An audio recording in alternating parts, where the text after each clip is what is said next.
നമസ്കാരം. എൻ്റെ പേര് ഹരീന്ദ്രൻ. കണ്ണൂർ ജില്ലയിലെ കൂടാളി പഞ്ചായത്തിലാണ്.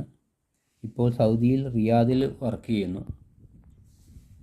എനിക്ക് ഐ കോഫി കുടിച്ചിട്ടുള്ള ഒരു അമേസിങ് റിസൾട്ടാണ് ഞാൻ നിങ്ങളോട് പങ്കുവയ്ക്കാൻ പോകുന്നത്. 3 ബോക്സ് ഐ കോഫി കുടിച്ചു കഴിഞ്ഞു. ഇത് കുടിക്കുന്നതിന് മുന്നേ എൻ്റെ ഷുഗർ ലെവൽ 236 HbA1c ടെസ്റ്റ് ചെയ്തപ്പോൾ 10.3 ആയിരുന്നു. ഡേറ്റ് നോക്കിയാൽ മനസ്സിലാവും. ഒക്ടോബറിലാണ് ചെക്ക് ചെയ്തത്. ഇപ്പോൾ അത് 2 ദിവസം മുന്നേ ചെക്ക് ചെയ്തപ്പോൾ എൻ്റെ ഷുഗർ ലെവൽ 113 പിന്നെ H1A1c ടെസ്റ്റ് ചെയ്തപ്പോൾ 9 കുറഞ്ഞിട്ടുണ്ട്.